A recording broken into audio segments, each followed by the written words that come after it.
সবাই বলে তোমার ছেলেটা শুকায় গেছে, বাচ্চারা শুকাবে। অবশ্যই নুসরাত জাহান আপু, ও আমার কাছে যখন ছিল তখন ওর নাদুস নুদুসের একটা বয়স থাকে, বাচ্চারা একটা টাইমের পর। আর আমার ছেলের হাইট অনেক বেশি, ওর যে বয়স, ওর 7 বছর বয়স, মাশাআল্লাহ, সেই তুলনায় ওর হাইট অনেক বেশি। ওর চেয়ে বড় বড় বাচ্চারা ওর চাইতে খাটো। সো সেক্ষেত্রে ও একটু শুকাবে। আর কিছুদিন আগে ওর মুসলমানি করানো হয়েছে, সবকিছু মিলে। আরো গ্রামের পরিবেশ যেখানে ও দৌড়দৌড়ি করে, দেখো আমার কাছে যখন ছিল ফ্ল্যাটের মধ্যে ছিল, কিন্তু বাইরে নামে নাই, আমার সাথে সাথে ছিল, যেভাবে মুরগির একটা বাচ্চা মুরগির সাথে থাকে ওরকম ছিল। আর এখনো ওখানে হচ্ছে একদম খোলামেলা থাকতেছে, কারণ গ্রামের পরিবেশ, ওখানে আমি থাকলেও তো ও খোলামেলাই থাকতো। এখন খেলতেছে, ওখানে খেলার জায়গা আছে, বাইরে যাচ্ছে, ওর কাজিন আছে, তাদের সাথে খেলতেছে। তো আলটিমেটলি ও তো একটু শুকাবেই, একটু কালো হবে। আমার কাছে ছিল যখন ধবধবে সাদা ছিল, কারণ তখন ওর বয়সটাও কম ছিল, আর বাইরে যাওয়ার বয়স ওর ছিল না। ছেলেরা যখন বাইরে যায়, বাইরে খেলতে যায়, তখন গায়ের রংটা একটু ডার্ক হবে এবং একটু শুকাবে, এটাই স্বাভাবিক। আর এখন ওর লম্বা হওয়ার বয়স, দেখবা আবার কয়েকদিন পরে ও নাদুস নুদুস হয়ে যাবে ইনশাল্লাহ। আর ও খুবই কম খায়, ঠিক আছে? ও হচ্ছে আমার মতো, ওই অল্প অল্প খায়, বারবার খায়। সেম আলিশাও আমার মতো এরকম, অল্প অল্প খায় কিন্তু বারবার খায়, ক্ষুধা লাগে। কারণ ও একসাথে বেশি খেতে পারে না। আলিশা এই যে এইটুকুর বেশি সেলাক ও কখনোই খেতে পারে না, এখন এই যে 1 বছর বয়স হয়েছে। তারপরও আলহামদুলিল্লাহ মাশাআল্লাহ, আমি কখনো ওকে জোর করি না। আর হচ্ছে বাবুও সেম, আয়া তো সেম, কম কম খায়, বারবার খায়। আর খাদ্য চাহিদা খুবই কম। দেখেন আমিও স্লিম, এই জন্য হচ্ছে বাবুও স্লিম, কিন্তু একটু বেশি শুকায় গেছে। আর ওর চুল কাটছে দেখে আরো বেশি শুকনা লাগতেছে। আমার চুলগুলো যদি এখন ছোট ছোট করে আমি কেটে ফেলি, আমাকে কিন্তু অনেক শুকনা লাগবে। শুধু আমাকে না, যে কোনো মানুষই, তুমি তোমার চুল কাটো, দেখবা আলিশার চুলগুলো কেটে ফেলি, নাড়ু করে দেয়, দেখবা ওরেও অনেক শুকনা লাগবে। চুলের জন্য অনেকটাই স্বাস্থ্য বোঝা যায় যে অনেকটা নাদুস নুদুস আছে। সো এটা বলবো না। তিশা যে কতটা মিথ্যাবাদী তা এই ভিডিওটা না দেখলে বুঝতে পারবেন না। তিশা একটা ভিডিওতে বলছে তার সৎমা তাকে খেতে দেয় না, তার বাচ্চাকে সৎমা যত্ন করে না, সেই জন্য নাকি শুকিয়ে গেছে। এখন আবার তিশা অন্য নাটক ঘুরিয়ে নিচ্ছে। তিশা বলছে ওর চুল কাটার কারণে নাকি ও শুকিয়ে গেছে, আর এবং তিশার কাছে যখন ছিল তখন ছোট ছিল, ওই জন্য নাকি গুলুমুলু ছিল। তিশা এক মুখে যে 2 রকম কথা বলছে তা আপনারা নিজেরাই প্রমাণ পেয়েছেন, তিশার ভিডিও যারা যারা দেখেছেন। হ্যাঁ ভিউয়ার্স, বিস্তারিত জানতে হলে পুরো ভিডিও স্কিপ না করে আমাদের সঙ্গে থাকুন। প্রথম তোমাকে কমেন্ট করলাম, নামটা নাও প্লিজ, বর্ণা রয়, এই যে নিলাম নাম। আপু এটা বলো, আপু আমার হাজবেন্ড আরেকটা বিয়ে করার অনুমতি চায়, দিব নাকি? আমাকে পাগল বানিয়ে ফেলে তোমাদের ভিডিও দেখে। আমাদের ভিডিও দেখে বিয়ে করতে চায়, এবারে শিক্ষা হয় নাই। অনুমতি দিয়ে দাও, তারপরে চিরতরে শিক্ষা পেয়ে যাবে। আমি তোমার বললাম বিথি আপু, আমাদের ভিডিও দেখে যদি আরেকটা বিয়ে করতে চায়, অনুমতি দিয়ে দাও, তারপরে পরে এমনি তোমার পা ধরে বসে থাকবে, সমস্যা নাই।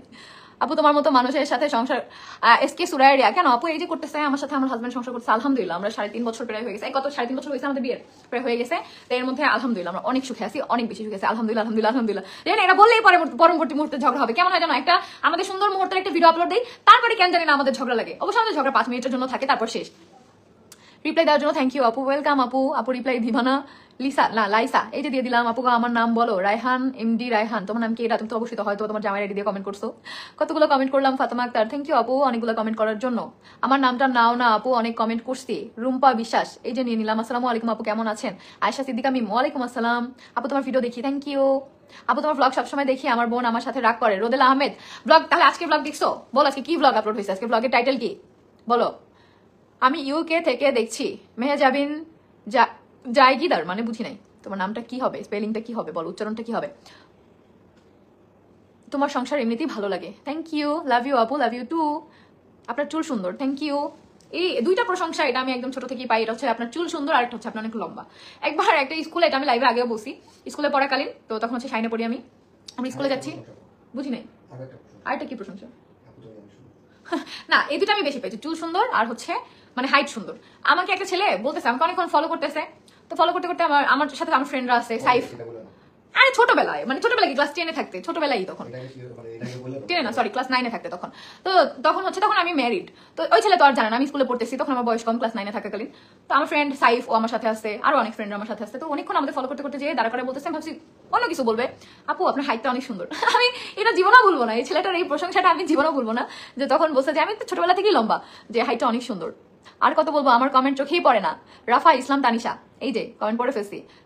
আপু তোমার বাড়ি বরগুনা কোথায়? আপু আমার বাড়ি তো বরগুনা না, আমার নানু বাড়ি বরগুনা, আমার বাড়ি হচ্ছে বরিশাল। আপু সবাই দোয়া করবেন আমার ছেলের জন্য। আরিয়ান ক্রাশ, কি হয়েছে তোমার ছেলের আপু? আর অবশ্যই দোয়া করি, যাই হোক না কেন আল্লাহ ভালো করে দিক। আপু আমার নামটা নেও, এই যে নামটা নিলাম, শামরোজ, নিয়ে নিলাম নামটা। আলিশা কেমন আছে আপু? আলহামদুলিল্লাহ আপু, আলিশা ভালো আছে। আপু আমার নামটা নাও প্লিজ, লিজা ইসলাম। লিজা নামে আমার একটা ফ্রেন্ড আছে, 2টা ফ্রেন্ড আছে। অনেকগুলো কমেন্ট করছি, রিপ্লাই পাই নাই। সময় ইসলাম, এই যে দিয়ে দিছি। আল্লাহর কসম আমি কিছু বলি নাই, বিলিভ করো। আমাকে ব্লক করছে কেন নয়নতারা? তাহলে তো জিজ্ঞেস করতে হবে আমার মডারেটরকে, যে এই সাদিয়া, এই অপশন ওরে কেন ব্লক করছো? তোমরা বলো, আমাকে ইনবক্স করে বলো। তিশাপুর কাছে রিপ্লাই পাওয়ার সরকারি চাকরি পাওয়ার সমান কথা। এটা কি কমেন্ট ভাই? সরকারি চাকরি মানে বুঝো, এই যে আমার ফ্রেন্ড হচ্ছে সরকারি চাকরি করে, ও কিছুদিন পর বউকে নিয়ে সুন্দর মতো হচ্ছে কোয়ার্টারে থাকবে, তারপরে রেশন পায়, তারপরে হচ্ছে রিটায়ারমেন্টে যাওয়ার পরে কি যেন পেনশন পাবে না, পেনশনের টাকা পাবে, তা রিটায়ারের পরে কি সবসময় বেতন পাবে, প্রতি মাসে রেশন পাবে, তা জানি না, তোমরা কেউ জানলে আমাকে জানাও।